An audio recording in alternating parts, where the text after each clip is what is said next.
Hello, I'm Elsie Escobar, and I am from The Feed, the official Libsyn podcast, and She Podcast, the podcast that's all about podcasting for women. And you are listening to the PBR podcast.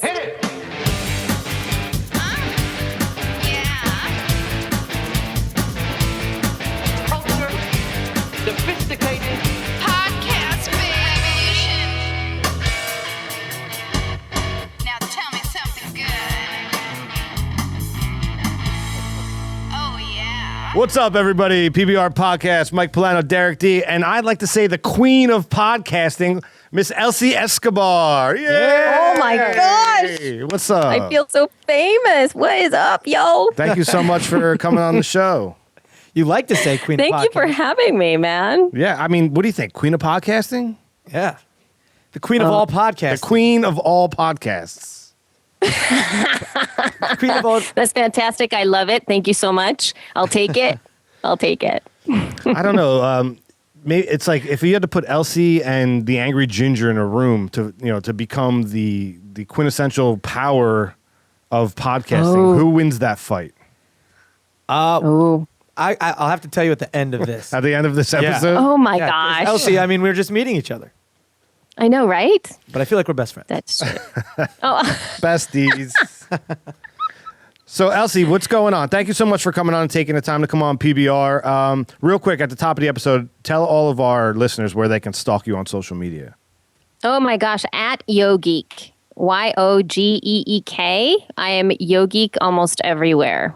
And if I'm not YoGeek, I'm YoGeek Girl. So in both of those, you can find me almost everywhere on social media like that. Yep. I'd like to do that at the top of the episode, man, because if I'm listening and I don't know who the person is, I immediately want to go check out their Twitter. Yeah, get out. Oh, you want to go check? That's great. What a great note. Note to self. Have to put that in my podcasting tips book. Yeah, because if you're listening, and while you're listening, you could just automatically go search everyone on social media and stuff like that. Yeah. And by the way, YoGeek, I feel like have you had that for a long time? I feel like that's a good, solid, like Twitter name and social media handle, and that's pretty good. I was expecting you to be like YoGeek_348 or something. I don't know. No. It was straight up, man. I've had, there was somebody who reached out to me and said like, hey, I'm a yoga girl too, and I really like geeky things like you, and I want to be YoGeek too. And I was like, sorry. So there you go. That's where I'm YoGeek. you want to be YoGeek too? That's exactly what you'd be. YoGeek too. Right.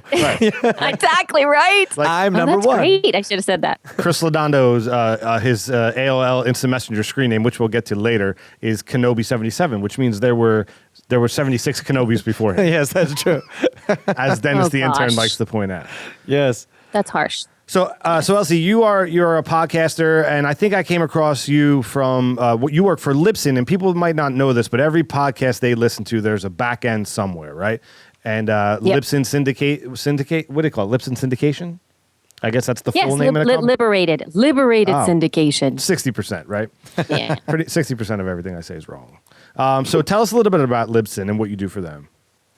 So Libsyn is basically the largest podcast host and distribution network, and that just basically means that we host your media. So every time that there's like a file after you finish recording your podcast or your video or whatever else, a PDF even, we host it for you so that you can deliver it as quickly and efficiently as possible to your peeps.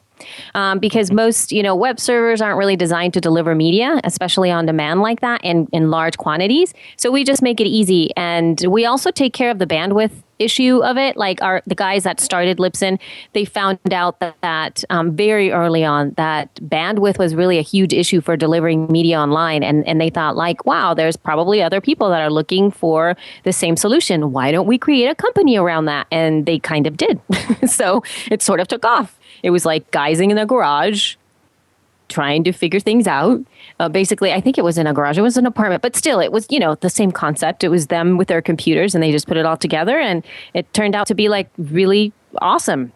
So now there's about, I think, oh gosh, I don't know what the percentage is, but we do host over 35,000 podcasts now, or at least we have 35,000 accounts. Wow. So yeah, that's a lot, right? That's a lot, man. Yeah, that's a whole lot to manage, but yeah, that's great.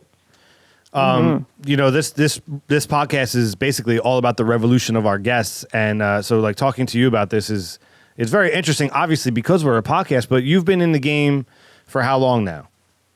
Since 2006. And how, I mean, you've seen it grow. I mean, when did podcasting even become like a viable source of entertainment?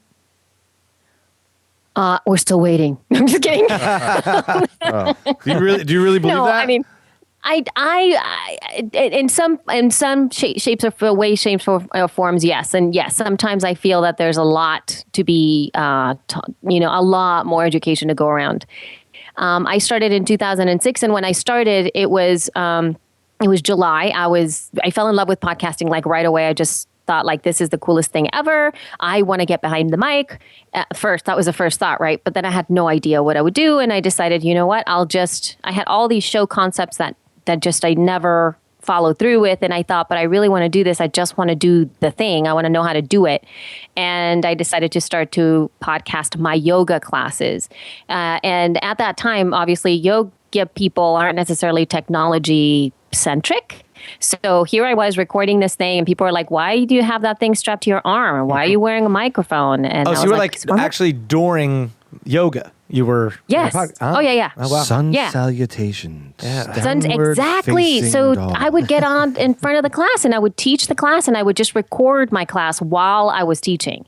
And so people would ask me, and I would say, "It's this podcast." And then of course people would be like, "What the heck is that?" And so I had to basically teach people right away what that was. And because I was one of the only people that was doing this, I was basically a handful of yoga people doing this, of course, like at that time. I got a lot of support from iTunes at that time because there weren't that many podcasts out there, let alone of yoga, right? Yeah. So audio yoga class. Everybody always goes, why did you do an audio yoga class? Well, that's a whole other talk, but people listened. And so from then on, people just started to download my podcast a lot. And I became a lot more interested in podcasting as a whole. And I wanted everything to do with podcasting with as many podcasters as I could.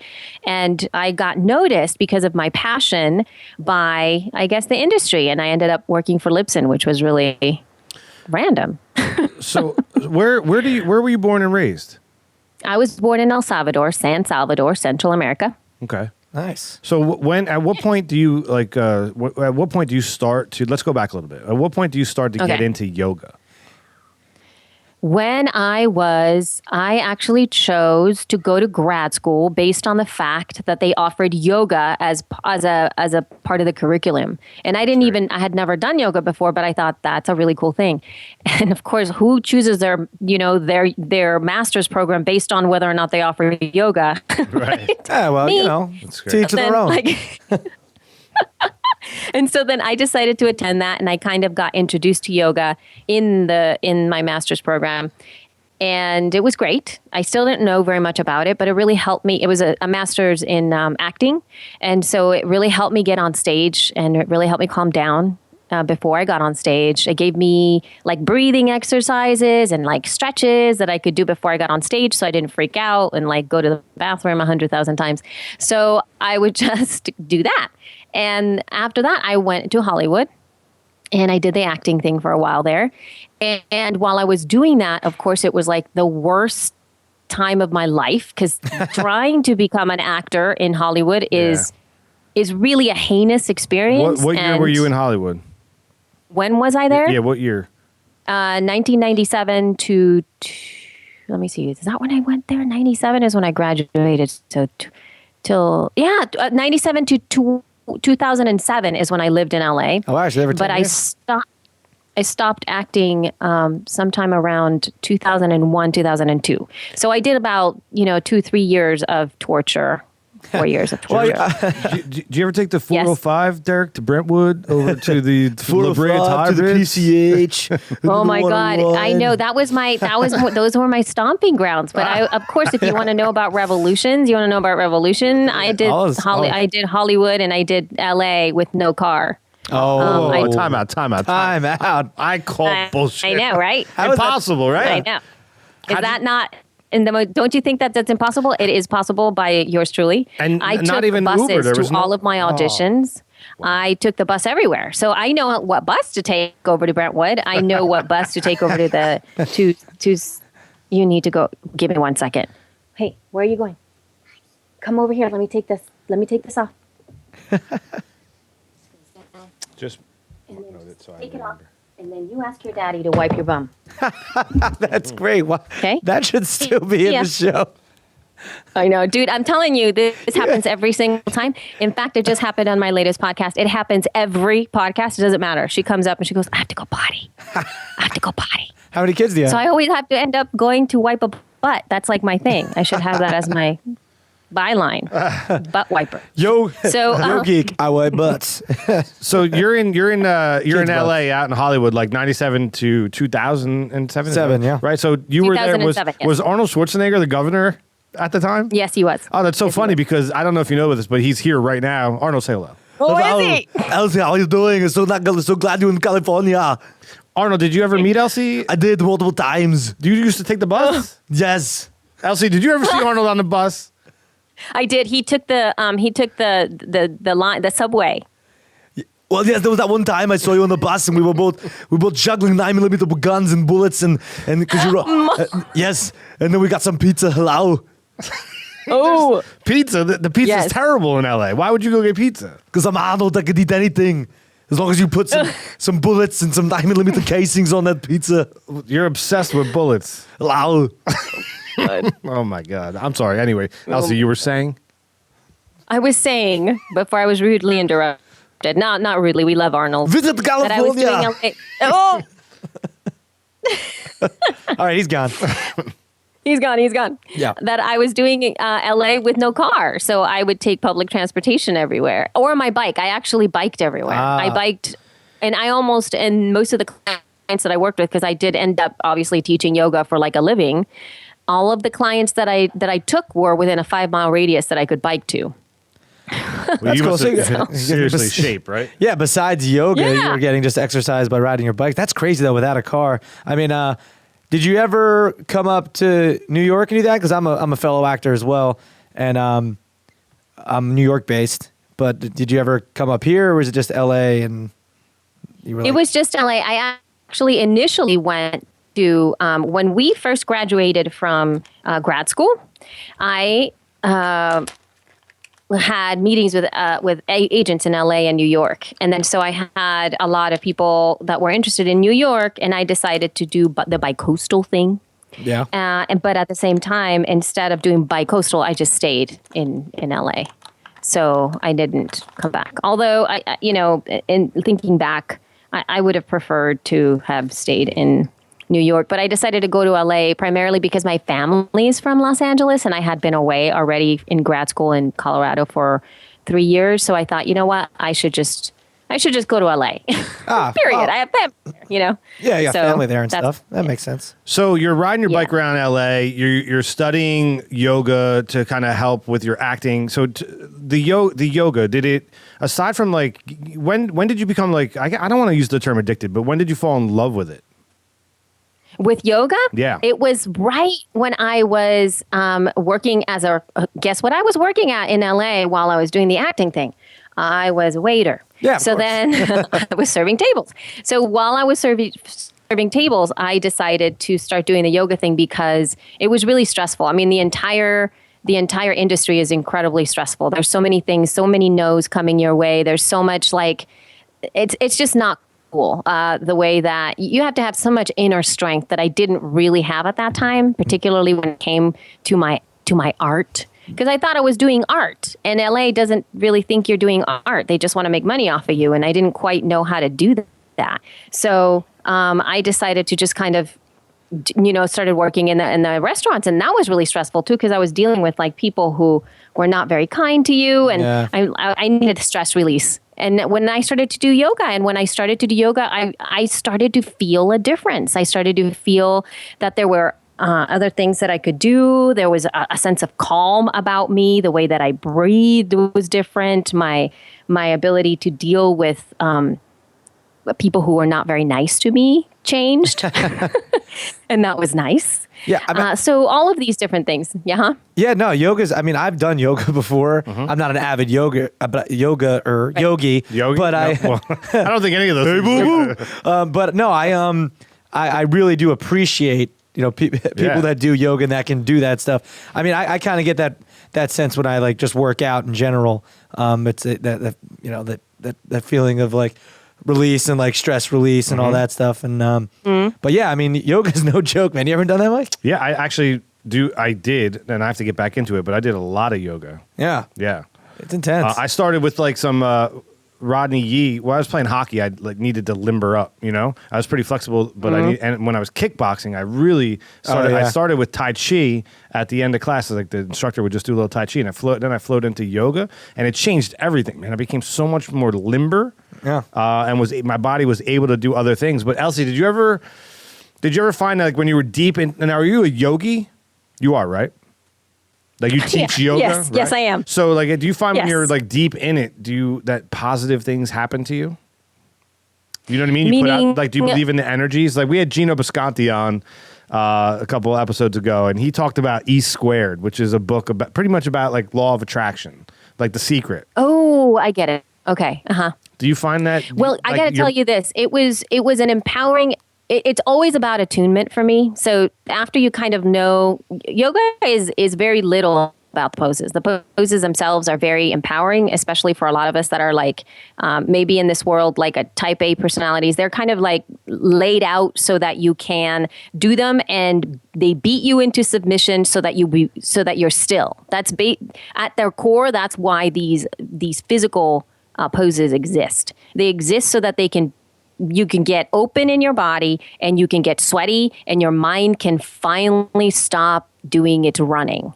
And so that's kind of what the secret is behind it. The bonus is that you do get more limber. The bonus is that you do get a chance to get stronger and more flexible. And there's all of these extra things that happen when you're doing these things, but that's not the be all and end all. So what ends up happening after you do all this yoga stuff is that you start to make the best choices that you can.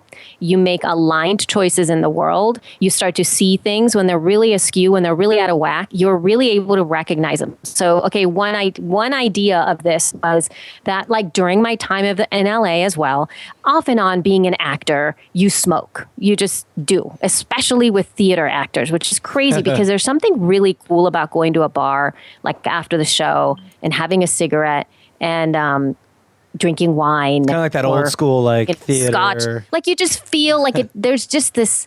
Yes, it totally Style. does that. So then, of course, you see that the older actors do that, and I had never smoked before. It never really. It wasn't anything that appealed to me, really. I just didn't really dig it. But I started to, on my own, want to because it seemed so cool. And so I started smoking, and I didn't smoke a lot. I always like smoked maybe at not my top. I was smoking like a pack a day, but it would be like 1 or 2 or 3 cigarettes after the show, especially when we were drinking and stuff like that. And that kind of carried on to my lifestyle when I went to LA, and I started doing yoga and practicing and running and doing all the stuff.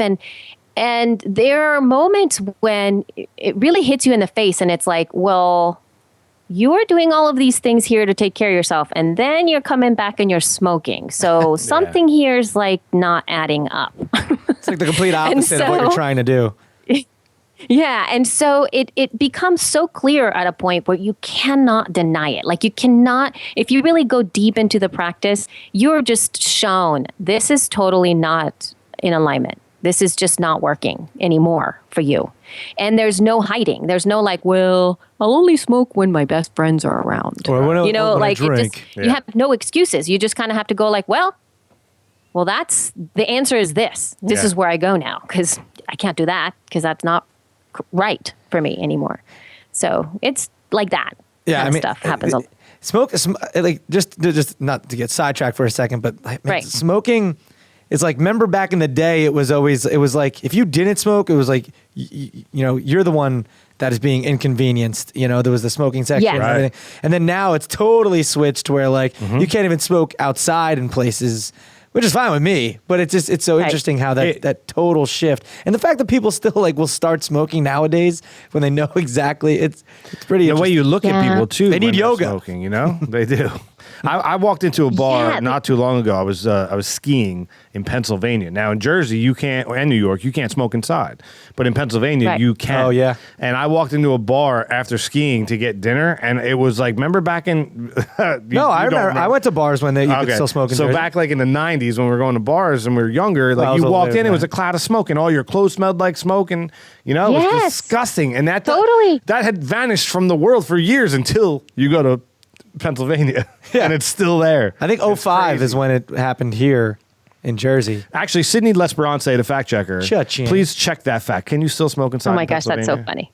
Yeah, No, but it's totally true. It's like it's a completely different thing, and you're right. It was kind of part of like there were so many moments that I remember in my younger days too. That it was like it was really cool to even stand outside of Yeah. a bar and smoke because that was still really cool. There were all of these different things, or like after hours after the bar closed, that's when like the bartender would take out his smoke, and then he would let everybody else that was still there after hours take their cigarettes out, and there was something like kind of cool about that. And I think it did start to shift and change. Although I have to say, like sometimes I look around and I go, really? You're still smoking? Like that's still like something cool. But you know what? What I've been seeing lately is all the The e-cigarettes. vaping. I Have was you just about to seen say those that. things? Yeah. What the hell is that? That's Stupid. I'm like totally confused. And that doesn't look cool no matter what. No, it you looks That like looks you're an weird. addict. And you know what? People grab them and like they try to hide them. And they put them inside their hands and then like stick them in their pockets. And then like they take them out and they take a big like hit, whatever that is. And you see the smoke coming out. But you don't smell anything. And I'm always like, might as well. What are you doing? Yeah. Wait until so the scientific evidence comes out about those. Oh, I know. Years, Yeah. And they pour that like liquid into it. It's literally like I don't know. I'm confused. It's a battery powered contraption that they pour this liquid into, and then it like fires up inside real hot, and it creates a vapor, and then you breathe that in. It's like there's got to be something going. There's definitely something not good about this. My gosh, I know, right? Doesn't that seem bizarre? I don't know. That's just weird. So might as well do it. Like there's been a couple times I'm like, there's something, I could see like tobacco and rolling tobacco. Like there's something like interesting about that still. Rolling your own tobacco or even cigars. Yeah. But I just feel like this need to smoke. But anyway, I don't know how do we get into this. But anyway, yoga makes you stop smoking. So you're. It helped me make that decision for myself. Yeah. Do you find that and your many yoga more. helps you with your podcasting, like it did your acting? Yes. Although I think my acting also helped me a lot more. The yoga helped me. The yoga helped me with the podcasting because of the voice work, because of the understanding that I could do, different things with my voice and how to modulate my voice and how to get close to the microphone or move away from the microphone to do certain things that I wanted to articulate in conversations. So that was really helpful. Voice work particularly. And then breath work, because I have heard a lot of people, even in podcasts, sometimes there's one podcast that I do enjoy. I enjoy the information that is shared, but this gentleman, I feel like his breathing patterns are off, and it stresses me out. Gives you anxiety. Because when he's talking, and then all of a sudden I feel, and then I hear this really deep inhale, and I'm just like, dude, why are you breathing so deep? Like it's like he's about to. And I get so stressed out, I can't hear him anymore. So, Yeah. You mentioned articulating, and I meant when we first started this episode, I was thinking like, wow, you articulate very well. Like you're very the visual. I could put it. Well, she has a distinct cadence as well. Yes, and it's a very sharp, like voice, but in a good way. I don't mean like I mean like not sharp on like singing wise. I just mean like Right. you articulate very well. It's a pleasant to listen to. We have an Well, intern thanks. on this show who's such a pain in the ass. His name's Dennis. I don't even know where he is. Dennis! Where'd he go? I don't even know where he is right now, but we let him sit in on Chris Lodondo's episode, and I don't know if anybody caught this. And if you want to go back and look at our YouTube, Derek, our YouTube channel is what? YouTube.com/PizzaBeatRevolution. You can watch that episode, and there's a point. We don't even put him on camera because it's just nobody wants to see that. There's a point in the episode gosh. where this is all you hear. And I gosh. looked at him. I was like, Dennis, if you don't get away from, I'm like, giving him all the signs. He didn't get I don't know if anybody picked it up, but he kept breathing into the microphone. Yeah. And, you know. Technique. Yeah, no, I get it. I totally get it. And I think those are things that it helped me to attune both in, because of the acting thing and also because of paying more attention. So less about yoga helping me calm down, more about being in the moment and being able to pay attention, because there's a lot of people like I finished this course. It's called, oh my gosh, it's a the guide to recording simple conversations on Skype. And it's offered as part of like the podcasting school for women, which is I'm one of the co-founders of that school. And it's part of that process. And I started to do it as simply as possible, like with no extra gear, just like your computer and a USB microphone, and that's it. And the first 4 videos of that is all about everything that you need to know about you that has nothing to do with your stuff, meaning the gear, right? So it's all about like, do you talk with your hands? Do you move away from the mic? What are things that you're doing while you're talking that you're not aware of? Because there's people who will start to, they I don't know, hair like this, and you're like, what happened to that, right? Yeah. You just turned around, or you move away, or you forget to come back on mic, or you don't press the mute button. I said that the mute button is your boyfriend. That's how I named it, because it's just like you have to be super intimate with the mute button, because sometimes things happen, and for me, it happens all the time, where I have to press that mute button. I mean, I have children coming up all the time, and that's why I'm sort of a little more tentative to do any video, because when I'm doing the audio stuff, I do so many things behind the scenes. It's not even funny. It's like I'm juggling. Like you'll see me doing a few things here while I was talking to you guys before, and I had to wipe a butt. I wiped a butt, just to let y'all know. I wiped a butt while we were on camera. It was your kid. It wasn't like a. Right? It was my kid's butt. Yes, of course, not my butt. No, but just random. And I usually I have a random person's butt. I have to make. No random people come over here to wipe butts with me. No, just my kid. And then be able to like do faces, make faces to them and go, don't get away. Yeah. Get back. All that kind of stuff is happening always behind the scenes with me with the mute going on. And then I just get on and I sound like I'm totally in the conversation. No, it's great. I mute Derek all the time. No, you don't mute me. You mute Dennis. Well, I just muted him, so it's just us. It's just you and me. Oh my Elsie. God! I know he's back. No, I muted him again. Sometimes you just have to take control. The mute button's your friend. It's my boyfriend. It's my girlfriend now. It's your girlfriend. Mike run. All right, just one more time. I had to do it one more time, but that's it. You're back. I'm not going to. No, you're back. Okay. Yeah, no, Mike is he's running the board over here. Guys. But it's usually Dennis that gets muted, not me. Constantly. Let's bring it back a second. Elsie, you have like you're very like women empowering. You have you said the school. What was that called again? The school. The podcasting school for women. Podcasting school for women, and then the She's podcast, right? Yep. So I'm going to ask you: have you heard about this movement, the free the nipple thing? That's a very like. No, you haven't. I have heard a little bit or something like that, but I have not heard. What is that? Well, explain it to me, because I might. Well, free the nipple. Oh. Free the nipple, but it's that's what you were doing. Yeah. Elsie, I don't know, you can't see us, but Derek kept like pinching his nipple and looking at him. Like, I didn't know what you were doing. So this is a great YouTube episode. Derek, I thought you were just touching your nipple. No, that's what I was getting at.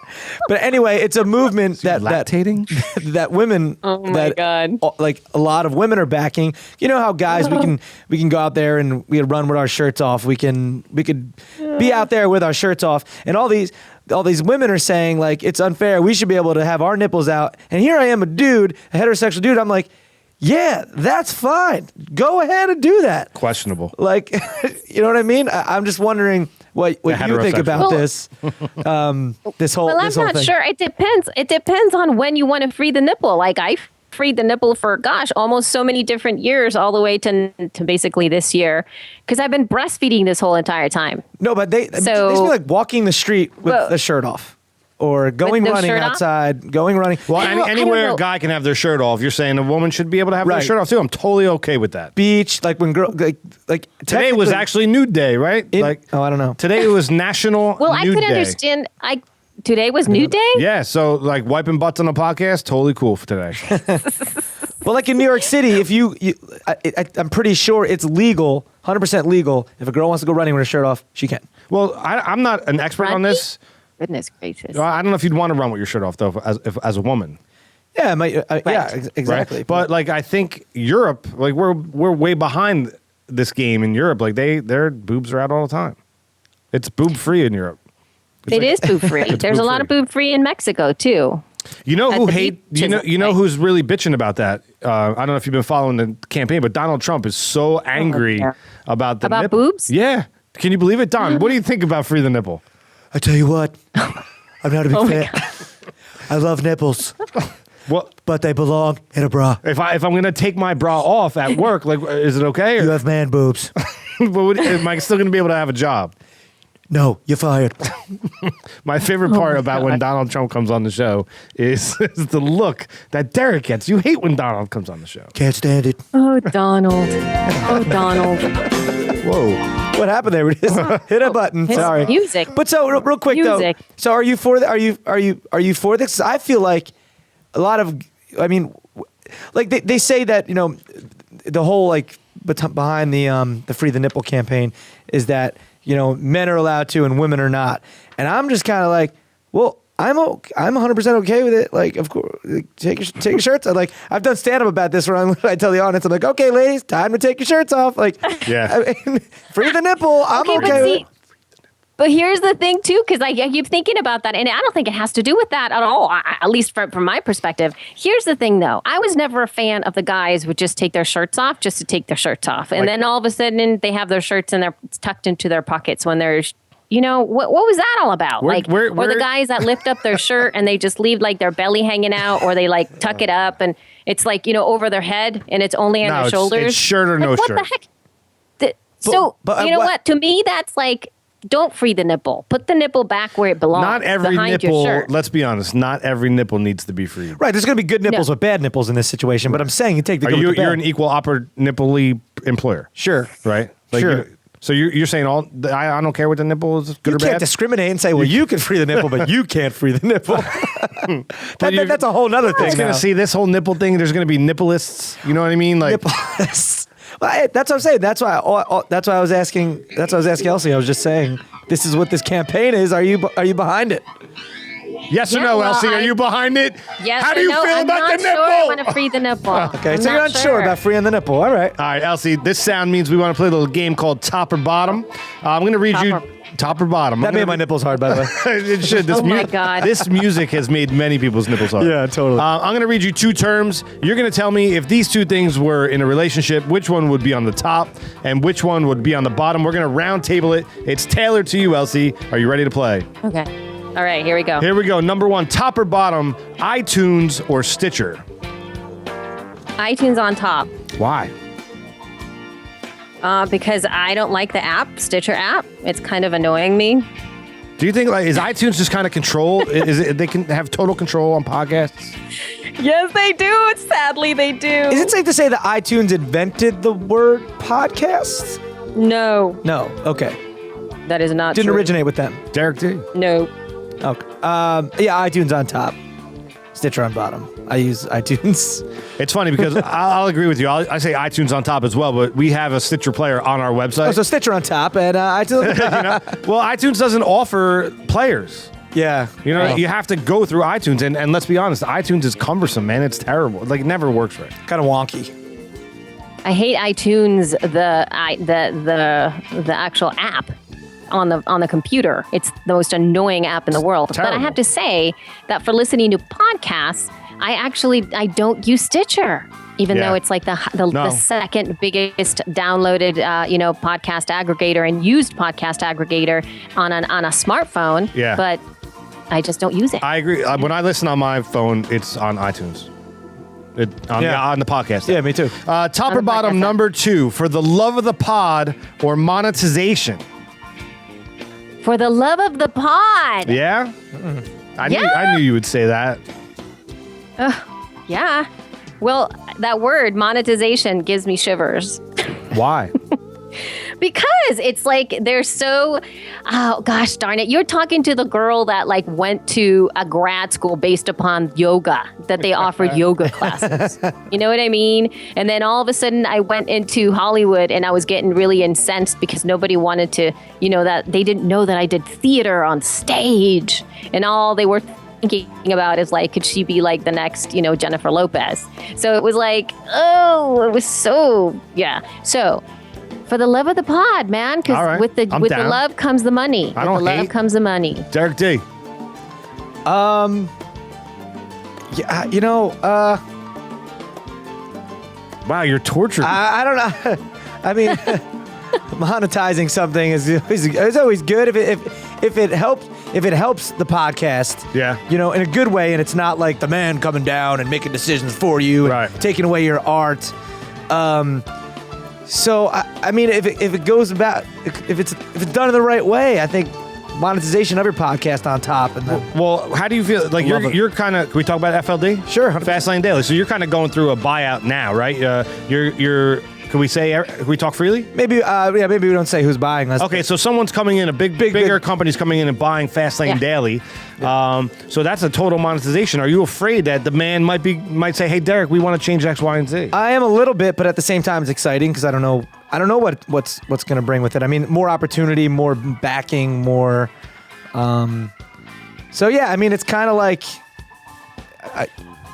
Yeah, I mean, I don't. Well, let me tell you, because it's not that the monetization is bad. That's not what I'm talking about. I just feel that whatever's happening right now for y'all or Derek, it's happening because you love it. It's because you started it for the love of the pod. It's because you wanted to do that. And then therefore people pay attention with that. Yeah. I think people coming into the space is what's making me kind of upset. It's like, even with the podcasting school for women, like one of the first questions is like, how do I make money doing this? And, it's a great question to ask. Absolutely. And then that's kind of like really just business sense. It's just building a business. And if you want to treat it that way, that's great. But there's also another layer to it, which is like the artistic and like the kind of stuff that you guys are putting out right now. I mean, you guys are prepared. You guys have your stuff. You guys have, interns. You guys have the camera going on. You have all these different things that you've really invested on. That's because you love to do it and you want to do the best job that you can.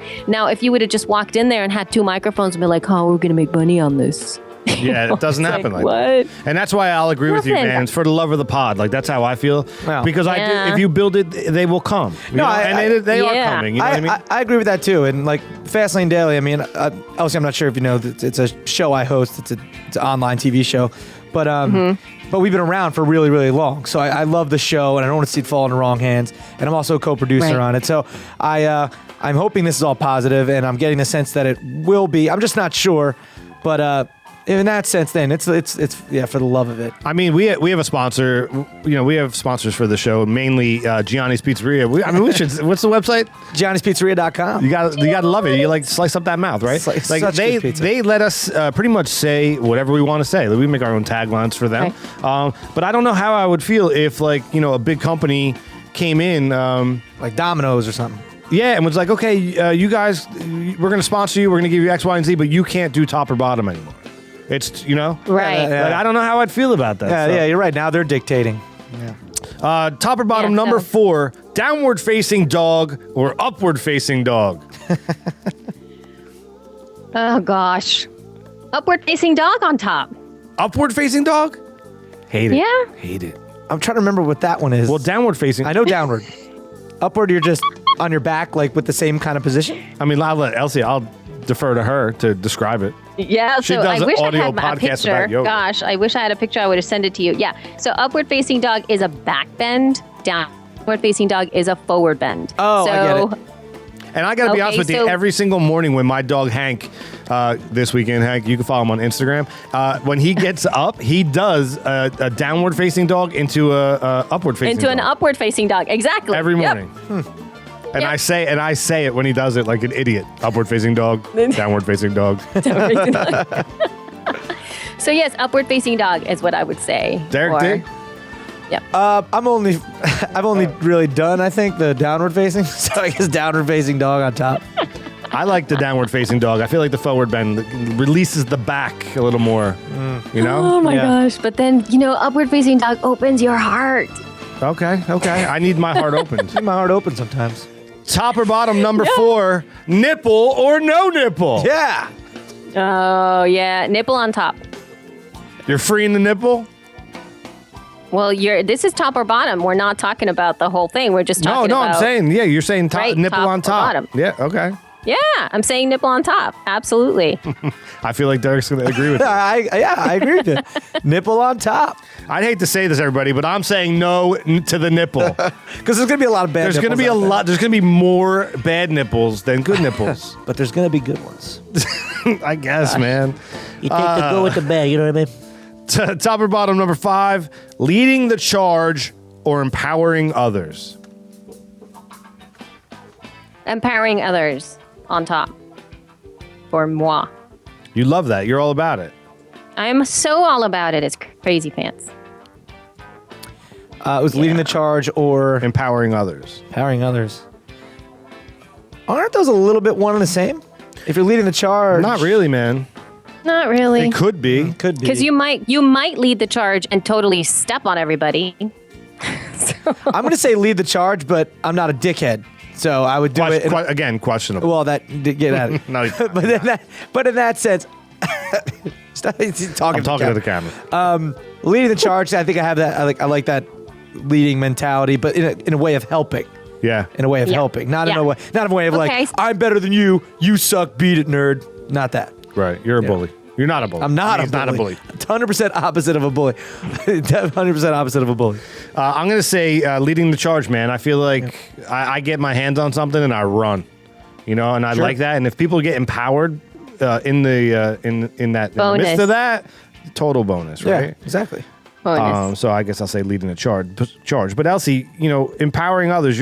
Let's get back to what you have going on now. You start aside from the yoga and the acting and the yoga podcast. You do the feed and you do the women's school for podcasting. All of these things are completely tools to empower. Leading the charge. Well, you are. I know. And see, that's the thing, because I was just thinking about it. I'm like, I have been leading the charge. So maybe that's why I decided to empower others. Because I do generally tend to do things before everybody else does them. I like to just step into places that nobody likes to go or try new things and then leave them, because it's like, but podcasting has always been something amazing. But it's true. It's like with all of this stuff, one of my biggest thrills was just simply to make people or have people recognize that there's a lot more possible than they knew was possible. That's like key for me. Getting people upside down on handstands is like one of my favorite things to do, because a lot of people to think like, oh, I can do that. I did that when I was, I don't know. But I've gotten people like in their 60s upside down for the first time in their lives. And it is life-changing. So yeah, I love to see that, because then they get so fired up and they're like, oh my God, this is so great. I can do so much more. So Yeah, that's a good way to think of it. My brother owns a gym over here called All in Fitness in Belmar, New Jersey. But he says the same thing to relate it to yoga. He'll say someone will come in and be like, "Oh, I can't do that. I wouldn't be able to do that in a long time." And then he starts training them, and then they can do it, and they're like, "I can't believe I'm able to do this. Still, this is amazing." And it's that whole thing, like you're only as strong as put your mind to it, and you'll be able to accomplish it, kind of thing. totally. Absolutely. Yep. Is that the kind of philosophy you put into your class for podcasting? Oh, yeah. I teach about all kinds of different things, but the majority of the time it's some kind of empowering thing or something that I make people think about. I had a class that is, I don't remember if the exact title was this, but it's called Are You the Bully? And part of it was me moving into being a bully and how, I don't know, I brought the story about somehow, but then at the same time, I really brought it home when we were doing the class about really focusing on them, saying, like, are you the bully and are you bullying yourself? Not necessarily anybody else, like you're a bully for other people, but are you pushing yourself too hard? Are you talking to yourself in a way that you shouldn't be talking to in your own head? When you're in a yoga class, are you bullying yourself into doing things that you should not be doing? And so we have this kind of bully mentality that sometimes doesn't leave us, and we just kind of think that bullies are only those people, the people that really deal with other people and say things to people and disempower other people, whereas we are often our own bully in our own head. So that was a class that I taught, and that's kind of about that kind of thing. And I always bring some kind of something that inspires me, an article that I read, a story, a specific teaching that really hit home. I always teach about my life, and it's not that I know any better. It's just that sometimes these things hit me hard. I'm like, oh my God, wow, that's amazing. I need to deal with this, or wow, I need to let my students know about this, and we'll do it through yoga. So I find that a lot of these things really land on people when they are sweaty and they have no other way. They can't do anything. They can't run away. I have them in a weird posture and they're like, what's she talking about? And so a lot of these philosophical tidbits and teachings really go in your head when you're in a kind of disempowered physical shape. So, that's an interesting concept to think about it in that way. But imagine that. It's really cool. That would work. And that whole idea of like, don't be your own bully. You know, you're in your own head, your own worst enemy kind of thing. And that's totally good. Get yourself out of that, mind frame. I want to transition a little bit and go back now to when you go to Libsyn and you start. Okay. When you go to Libsyn, what is your first connection with them? They bring you on to do the feed and immediately to do the podcast, the Libsyn feed? Oh, no, not at all. When I started with Libsyn, they didn't have a podcast. It was like, oh gosh, Libsyn's gone through so much since I've been there. But actually, it started with my co-host, Rob Walsh. He was at that time hosting a show called Podcast 411, which is sort of like it's kind of like the Actors Studio, that show that's kind of super awesome that they talk to people, the actors, for a long time. He created that for podcasters, and it was called Podcast 411. And it was really back in the day when podcasting first started. It was really great to be on Podcast 411. It's like that's when you made it. And so he had me on the show like in 2007, I believe, and I was so excited, and we kind of like got to know each other just because I was on the show the same way that I am on the show right now with you guys. It was just a great time being on with him, and he was coming to the podcast and new media expo. It's what it was called back then in Ontario, and I was living in LA at that time. And so he was like, so how are you? Like, we just did small talk, and I said, well, I'm going through a really big transition right now, and I'm going to be, kind of moving, and I'm looking for things like a job and all that kind of stuff. And he said, I might have something for you. And I said, okay. And he said, let's talk in Ontario. And I said, all right. And so when I went to Ontario, he basically said that he had just been hired by Libsyn as the VP of Podcaster Relations, and he wanted me to work with him. And I said, okay. And so that was it. That was kind of it.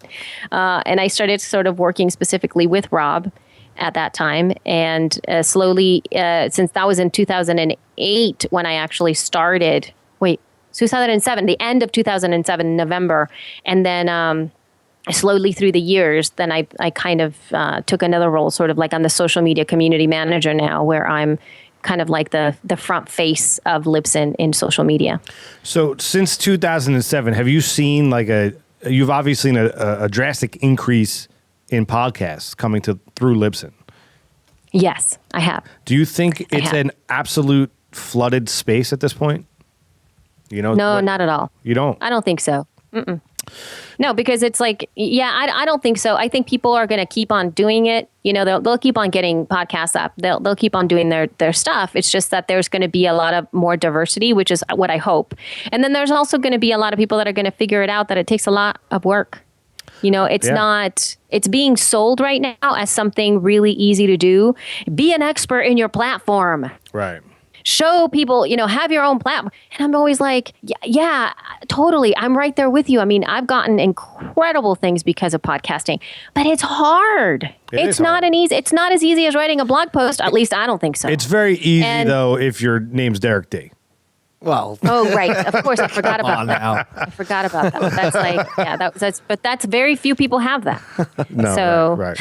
But how do you tell people or I don't know, point people in a direction to cut through the crap to get to the quality? Because the nipple, There's a Yes. lot of bad ones out there, Yeah. but there are some good ones. Yeah, definitely. But there are some good ones. And so, one way that we're doing it in Libsyn is we're just actually starting a whole like series of educational webinars, because we've realized that there's a lot of people who are doing this kind of stuff for money, and they're teaching things that are not okay, or that are not optimal, or that are promising things that are just not true. And then what happens is they take these courses, or they do these trainings, and then they come to us and they're like, how come this isn't working? Right? To us. Like we're like, I don't know where you got this information, but this is not the way you do it. And no, that's usually not the right stats. And that's why the feed started as well, because it was really about getting our voices out there and really presenting stats and information that a lot of the people that have louder microphones or louder megaphones have. And it's also one of the reasons why Jessica and I started the podcasting school for women, because we saw so many women either afraid of podcasting or getting really just not okay information, where you're just like, what? So-and-so told me to upload my MP3 into iTunes. How do I get it up? I don't know where to put it in. And I'm like, what are you talking about? You don't put your stuff, you don't do that. That's not iTunes. Oh my God. So it's like, it's just really, really, really hard. So we decided that the way to cut through is to be louder, or be the voice, if you will. So that's what we're trying to do a lot of now, proper education. Yeah, and you were there since the beginning, so you know, Yeah. you would know what you're talking about. It's the same thing with like, you know, my show on YouTube and everything. We were on the ground floor of all that, and I see people trying to do things like, you're just doing it wrong. We actually have a segment on my show called "Doing It Wrong." Oh yeah, yeah. No, it's true, and it's kind of frustrating, because there's a lot of things, and of course I can't teach what I have. Like, okay, so Elsie's yoga class right now, it's still getting. I'm almost at 4 million downloads for that Crazy. podcast. I'm still getting a lot In of total? downloads daily. Oh, in Like- in total. I'm sorry? In total. Yeah. Oh, that's awesome. I thought maybe In total, daily. yeah, in total, I was like, not a shit, yeah, you're killing no, it. in total.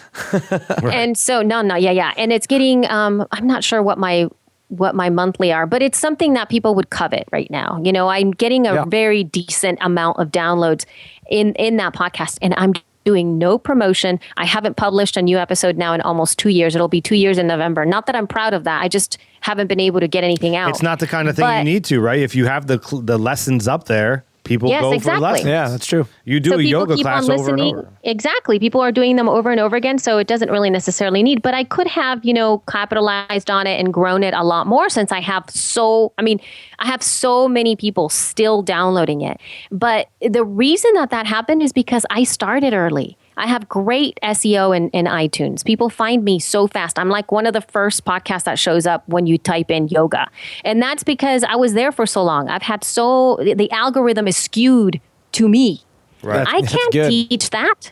You know, it's Yeah. like, that's just, I was there faster. You know, like, that's not part of a course. I can't teach that. I mean, I don't do anything for it. I don't promote it. I don't write blogs. I haven't been into the back end of my website in, I don't know how long. It's just hanging out. You know, that's not my business. It's just what I did. And I still will continue to do it. But it's sort of like, people are like, how do you do that? How do you get that? Well, I really can't teach that. That was just, I was at the right time Yeah, I mean, there doing the right thing, you know? So yeah, that's pretty awesome. I'm not sure how like that works for search, you know, for SEO, for people listening, that's search engine optimization. But like on YouTube, they write like new algorithms like almost daily, and since wow. and they like change it up. So like we used to be able to find certain episodes of our show, and we're a daily show, been around for a long time. So there's, you know, over 2,100 episodes. So we're because we have so much content, we drop lower because they think we're flooding it. Right. So it's a pain in the ass. Oh, very interesting. Yeah, so that's what sucks about that. But I guess in iTunes, or you know, it's maybe a similar algorithm. When people search, you know, boom, it finds you. If there's put in those certain words, you pop up, which is great. I mean, we would love for that to keep happening. But YouTube, like, they're very sneaky with that stuff. They change things constantly. Where one thing you would have found typing one thing last week, you might not this week. You know. If you had to, That's very interesting. Yeah. if you had to put it out there to the world, an average podcast just for the listener to kind of get an idea. The average podcast what's the average downloads per month?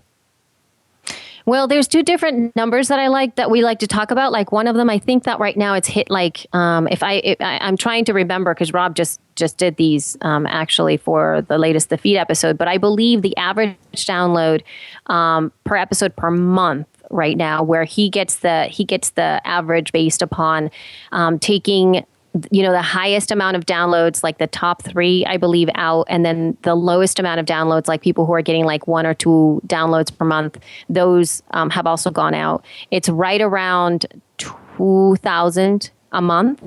Right, so you're That's taking out the like average Serial. from all of that. You're taking out Serial and the dude in his bedroom on his phone. Yeah, the dude.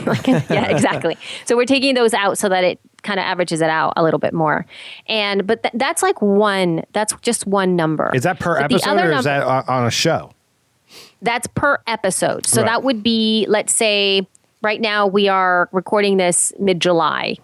So in mid-July, then the next time, so in order to see how many people download this specific episode, you would need to come back into your stats in mid-August for this specific episode, not in compilation with all your other stuff, not of the month of July, but just from this episode until the end, until the beginning or the mid-August. And then you will see those numbers. And that's the number that we were looking at.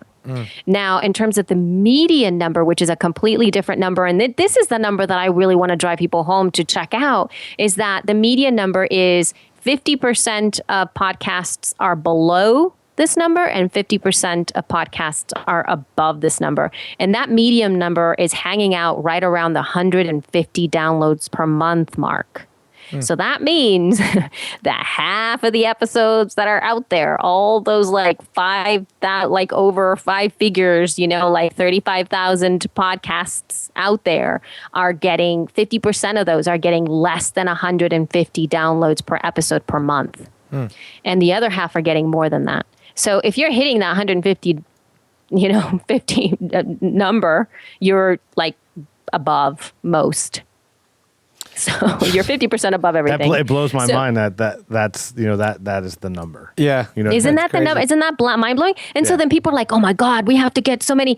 Well, the majority of people don't get that. So, and then there's also a breakdown of like, only I think that 20% get 5,000 downloads or more per month.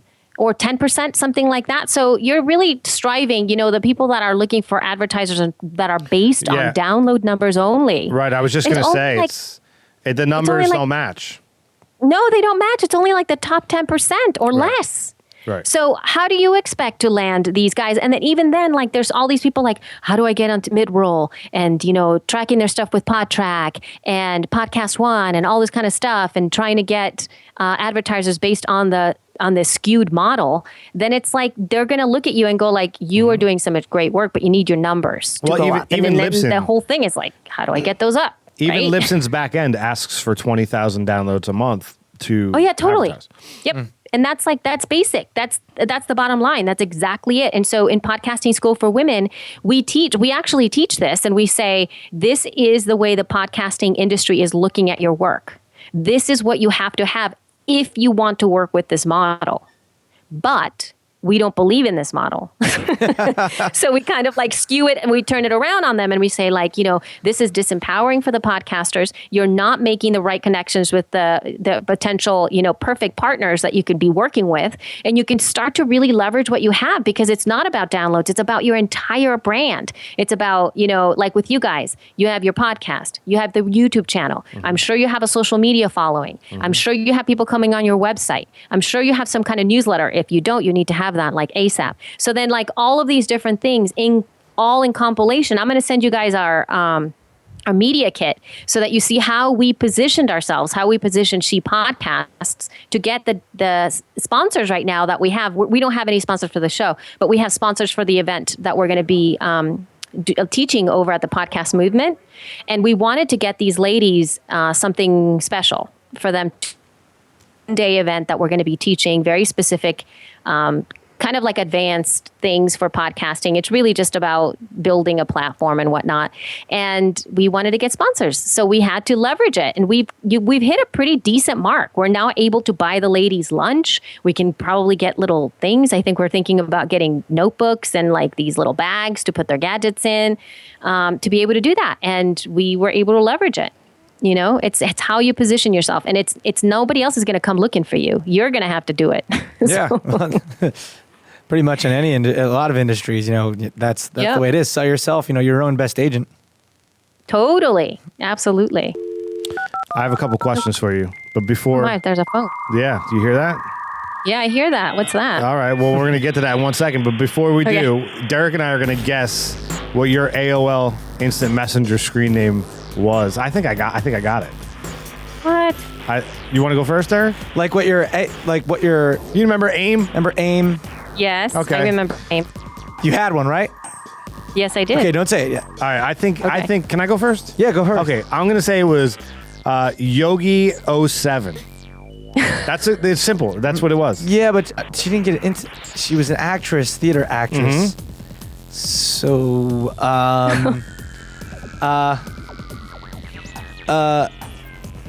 Elsie actress 1001. What was it? Oh my God, are you asking me now? Yeah. Okay. It was, I know, you're going to be like, what? Lilita Linda. Everybody remembers Yeah, it. You know? Yeah, nobody would have known that. Yeah, that's just something I named myself. What was it again? Lalita Lina? You have Play-Doh games? You need Lilita Linda. Sorry, 1 second. I need you to have your phone. I don't have the phone. Lalita Lina. Okay. Lilita Linda. Yes, I know. That's what my grandmother used to call me, so it was like a nickname. in Oh, you Spanish. speak Spanish? See? Yeah. Nice. See. So the sound you're My hearing... grandmother used to call me molded bread in Italian when I was... Oh my God. I was a fat little baby. How you I was, say it? Banamugad, I believe. Bottom of God. This sound is the Armchair Futurist. We like to ask everybody, you know, what their AIM screen messenger name was, but also what does that sound, that modem sound, mean to you? AOL, like old school, like it makes me feel like, oh my God, I have to wait. I hope this connects. Got mail. But also, like, that sound to me, literally, like, is the beginning of all of this. Yeah. Everything we're doing. The beginning, I like Just that. the beginning of it all. Like, that sound is the portal to now. Like, over the years, of course.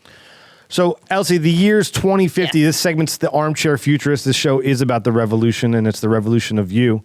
So, in the year 2050, you're sitting back in your reclining chair, and you're looking at the industry. Whether that we talked about podcasting, we talked about yoga, whatever that industry is. That is Elsie Escobar. What does it look like in 2050? Oh my gosh. It's I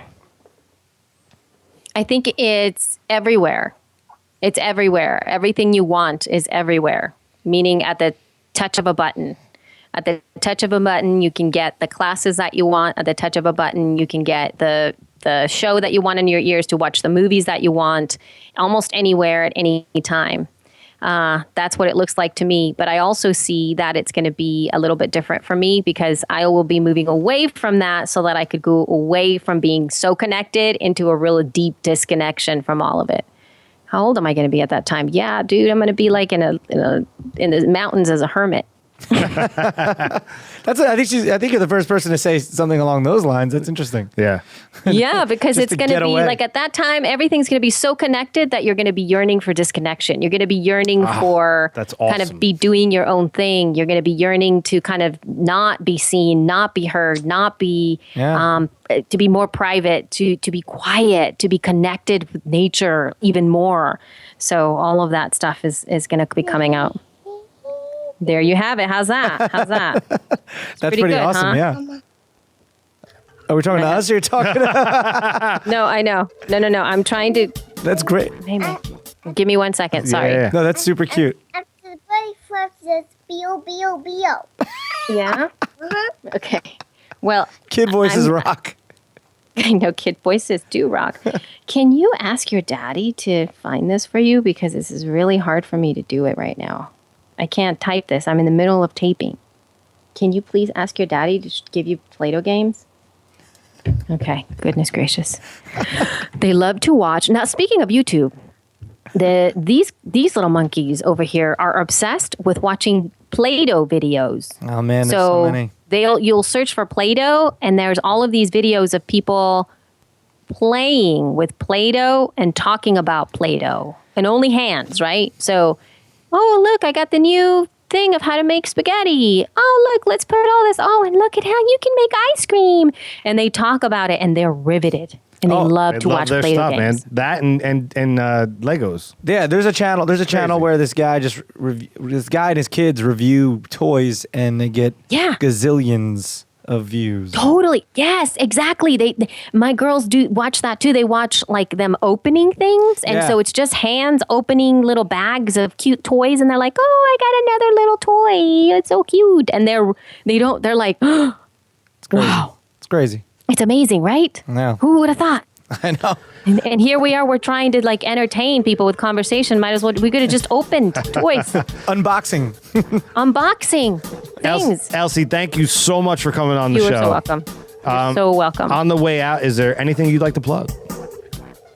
No, just come and hang out with me. Like the best way to connect with me is via Twitter or Instagram at YoGeek, although I've been kind of quiet in social media as of late, but or listen to the Feed or She podcast to hear a little bit more. In fact, we just just to let you guys know, we just had a pretty hardcore episode go out for She podcast. It's episode number 57, where I passed on an opportunity that was given to me for the podcast movement.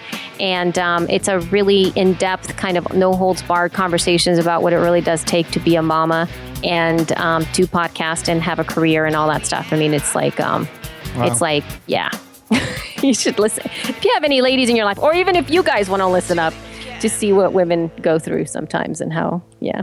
So. Right on. I mean, hey, yeah, that's always interesting information. Hey. I know, information. PBR so. Podcast, you can find us on the web, Facebook, Twitter, Instagram us. Give us some love, and we will love you back. We'll see you on the flip side. We will. Yeah. Thank you.